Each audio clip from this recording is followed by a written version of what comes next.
It's been over 4 years now since Kendrick Lamar's last album, Damn, which came in 2017, and he has one of the most anticipated releases of all time in hip-hop, just because people want to know where Kendrick's going to go next, and we're actually going to break down everything that we know about this upcoming Kendrick Lamar album. I think it's been exactly 1,461 days since Kendrick Lamar has since dropped an album, and of course we know he's obviously taking time with it, and he wants to put out quality, and this album has stemmed back all the way to January of 2020. But guys, before we actually get in, hit the subscribe button and let us know when you think this is gonna drop, and let us know if you think it's gonna be Kendrick's best album, because there's a lot of anticipation for this. So take us back to January of 2020 and let us know what's up. Yeah, so there was a Billboard writer by the name of Bill Word who had came out and said that Kendrick was in fact working on his album in January of 2020, and that it was going to be rock influenced. And people were super excited because he took more of the jazz approach on T-Pab, and he did the genre bending there,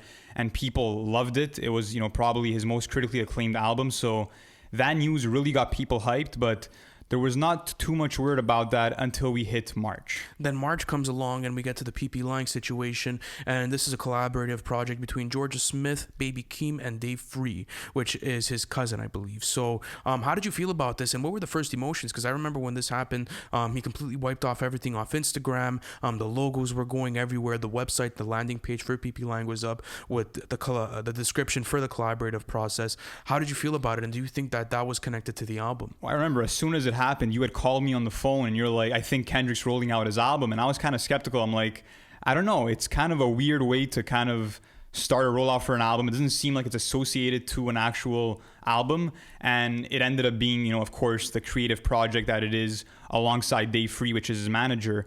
But I still thought that it could have led to a project, but then we saw in summer of 2020 that he had probably some tour dates, and he actually had a show in our hometown of Montreal, but because of COVID, everything got canceled. And he admitted actually that COVID was the reason as to why his album didn't drop in 2020. And the George Floyd situation was another factor for him, and the reason why he didn't want to drop. And I was very skeptical of people calling out Kendrick and saying that he wasn't talking or releasing music now with everything going on or whatever. I just felt as if it was a selfish play on a lot of people, and people were like, yeah, why isn't he coming out and dropping music if he's done it before? And now it's more prominent than ever. It's because Kendrick's been calling these things. You didn't need to hear from Kendrick in that time.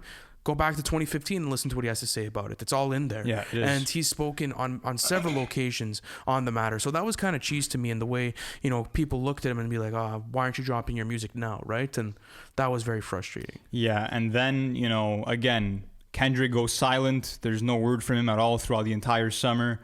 But then we hit September, and a picture surfaces of Kendrick wearing these very rugged clothes. They kind of look torn down and worn down. And he is talking on a payphone. He's sitting on like this small box, and he kind of looks homeless to a certain extent. But it was actually a photo taken from a music video that he was shooting. And there was the whole thing of him dangling from the crane, right? And the video that came out, I think it was above a body of water, and that was cool too, because it kind of gave you an idea of where the visuals were going and the concept of the visuals. What do you think that could have meant? Like him kind of hovering over the water as if... I think it's going to be a very spiritual album, to be honest with you. I think there's going to be a lot of different anecdotes in there. It's going to be questioning a lot of different parts of society and what's going on, and I think it's going to be Kendrick on a very introspective level. I'd be happy about that. And when you saw that, did you think, okay, maybe the album's finally coming? I honestly didn't think it was going to come in 2020, just because it would just be a bad time for him to roll it out towards the end of the year. GKMC was a summer album. Damn was April, and then after that, The Butterfly was March. GKMC was actually October, though. My bad. I'm completely sorry. Yes, that is correct. So yeah, but further proving me against my point. But you know what I'm trying to say? Like his past drops have been right before the summer comes, and it seems to be working for him. It does, because he also does like to put a good amount of hits on there. So do you think at this point he's going to take the commercial route, or do you think he's going to go for something more conceptually based? I think he's definitely conceptually based, and we've spoken about this in the podcast before. I feel like he's probably going to tap into an alter ego and maybe take the role of the homeless man that was featured in How Much a Dollar Cost. That'd be an interesting That'd be theory. really interesting. But anyways, a month later in October of 2020, there's a huge rumor that surfaces online, And the rumor is that Kendrick is actually leaving TDE to start off his own label, which is PGlang. And when I first saw this, I didn't really believe it. I was pretty skeptical about it. I didn't think that he would actually leave TDE just because that's where his roots are. That's where, his whole rap career really emerged under Top Dog and under Punch. So why would he leave the people that guided him into the position that he's at now? And we know how, they're all about quality and taking time on projects. So Kendrick will go to any other label and just get pressured to be dropping and just be pressured to be doing stuff. What did you think of his response with the Blues Clues stuff? I liked it. I like to see that he's still not afraid to get online and talk his shit. And it was one of the really rare occasions that Kendrick Lamar gets online, and I think it was needed, definitely for the type of situation that he was in.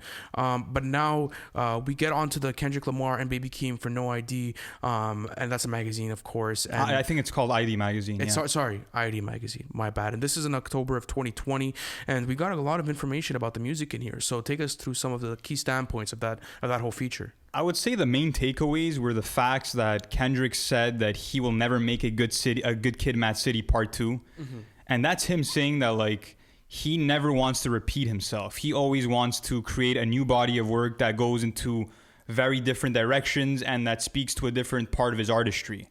And that goes on to his second point that he made, is that the reason why he's been taking so long to drop his new album is the fact that he wants to execute a new sound. He wants to bring something new to the hip hop genre. And that just, when I heard that, I was like, fuck yeah. This is going to be crazy.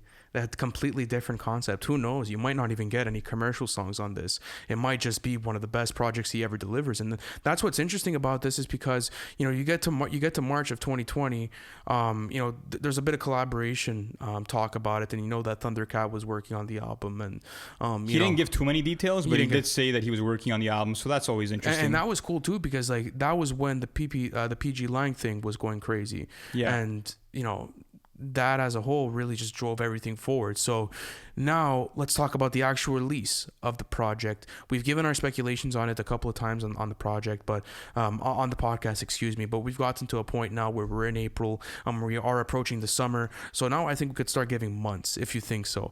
So the whole thing that we spoke about was that they probably want to roll out Absol and Isaiah Rashad before, maybe even SZA. So by that standard, I think it comes out in June or July. I think it comes out in June or July. I think Isaiah is going to drop super soon. I think they're going to want their whole month dedicated towards SZA, and then after that, Kendrick could roll out his stuff. Yeah, it's going to be interesting just because, we're getting closer and closer to the summer, and there hasn't been a single TDE release. And I highly doubt that Kendrick's going to be the first artist to drop from the label, but I do still think that he could potentially drop in June. And the reason why this makes sense is the fact that he has 3 festivals right now lined up in Europe for summer of 2021. So on June 30th, he's supposed to perform at Open Air Festival in Poland. And then he has 2 more shows in early July, one being in Ireland on July 2nd, and another one being in Switzerland on July 7th. And you know what? If I can take a flight, man, I'll do it. I'll do it. Yeah, especially if he just drops an album and then starts touring. I've never seen Kendrick live. Wow. That's an experience. Yeah. The Damn tour was definitely a great experience.